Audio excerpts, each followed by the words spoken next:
안녕하세요, 쭈야입니다. 오늘은 이팁 연애 28편, 이팁과의 재회편입니다. 오랜만에 뵙는 것 같습니다. 보통 향간에 떠도는 이야기들을 전해 듣다 보면 이팁과는 헤어지면 끝장이다 라고 말씀들을 많이 하시는데, 저도 어느 정도 공감하기는 합니다만, 여러 유튜브나 카페 그리고 단톡방 등지에서 거의 절대불변의 법칙인 것처럼 얘기를 하셔서 제가 반박까지는 아니지만 여러 상담 경험이나 따지면 임상 경험에서 몇 가지 예외 상황들이 있음을 알려드리고자 영상을 찍게 되었습니다. 조금 뼈아픈 이야기가 될 수도 있고 또 꼭 이 팁이 아니더라도 일반적인 상황에도 많이 적용되는 부분들이 있으니까 한번 참고해 보시면 좋을 것 같습니다. 첫 번째, 이 팁에게 예쁘다 혹은 잘생겼다는 얘기를 썸이나 연애 초기에 한 번 이상 들은 적이 있다.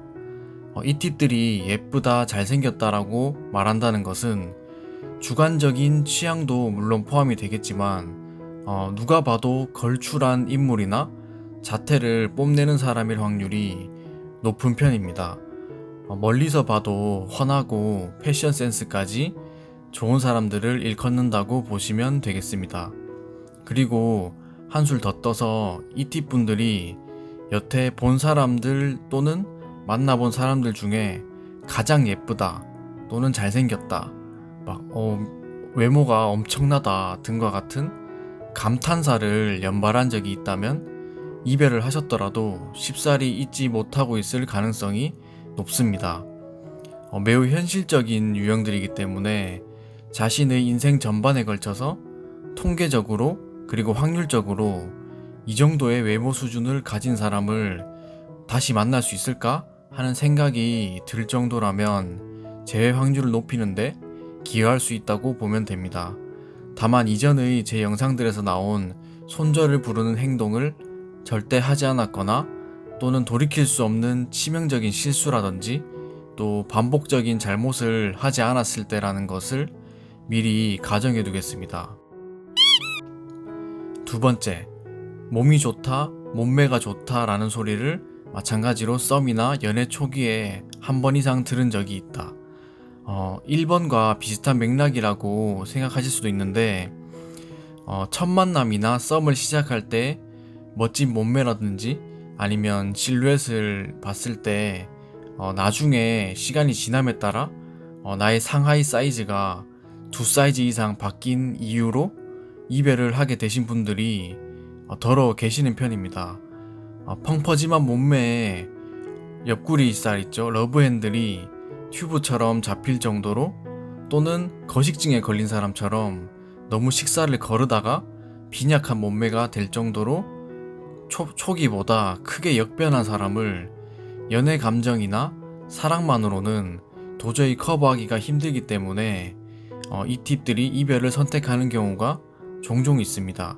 이럴 때는 빠른 결단과 독한 결심을 통해서 치열하게 관리를 하시고 또 아직 끊어지지 않은 어떤 SNS나 각종 수단을 통해서 자신의 회복된 또는 한결 나아진 몸매를 좀 과시한다면 재회 확률이 상당히 많이 올라가게 됩니다.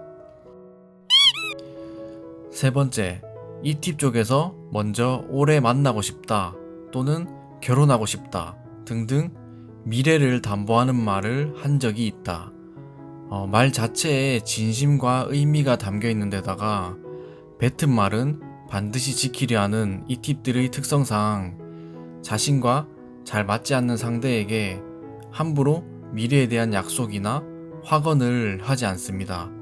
다만 약속이나 확언을 하지 않는 모습을 보고 나를 사랑하지 않는다거나 나와 미래를 함께하기 싫다라는 뜻으로 확대해서 가시게 되면 별로 좋지 못하니까 반드시 주의하셔야 한다고 볼 수 있겠습니다.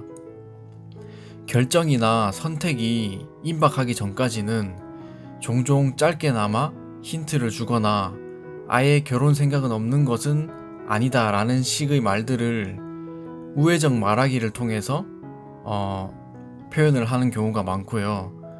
함부로 확정내는 말은 피하면서 상대에 대한 신뢰나 자신의 의중을 은연중에 내비치는 경우가 많으니까 예민하게 캐치하셔서 조금 여유롭게 받아들이시고 기간을 두시는 것이 정신건강이나 관계에 있어서 큰 도움이 된다고 봅니다.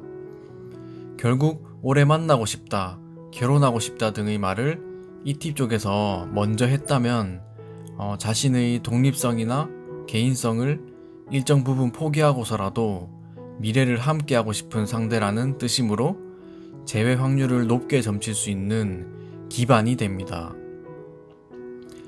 네, 대략적인 내용을 들어보면 이 팁들이 너무 외모만 보는 것이 아니냐 하실 수 있는데, 본질은 이 팁들은 스스로를 귀하게 여기지 않는 사람을 귀하게 여겨주지 않는다입니다. 자신의 몸을 건강하게 유지하고 발전시키는 상대는 당연히 스스로를 귀하게 여기는 사람 중에 하나겠죠. 바로 그런 사람들에게 매력을 느낀다는 것입니다. 꼭 신체나 몸에 관련된 것이 아니라도 어떤 정신적인 것이더라도, 아니면 뭐 학습이나 직업적인 성취에 관한 것이라도 꾸준히 노력하고 발전하려 하는 사람에게 매력을 느끼지, 그냥 항상 안주하고 그냥 있는 그대로 나를 받아줘 하는 분들에게는 매력을 좀 덜 느낀다는 이야기입니다. 동일선상에서 보면 이 팁들이 또 자존감이 낮거나 또 비관적이고 부정적인 사람들을 특히나 싫어하는 것도 같은 맥락이라고 볼 수 있습니다. 자신의 마음을 더럽히고 인생을 비관하는 사람을 보게 되면 스스로를 귀하게 여기는 사람이 아니라고 생각하기 때문에 별로 좋아하지 않는 것입니다. 그런데 반대로 또 매사에 부정적이고 비관적이고 냉소적인 이 팁들도 수없이 존재하는데요. 그분들은 연애의 측면에서만 보자면 제가 영상에서 자주 언급하는 야생의 하드 팁 분들이니까, 그분들과 연애를 하신다면 상당 기간 또는 다소간의 고통을 좀 감내하셔야 할 수도 있습니다. 네, 오늘은 이 팁 연애 28편 이 팁과의 재회편이었습니다. 후속편도 준비해놨으니까 편집이 되는 대로 업로드 해보겠습니다. 네, 감사합니다.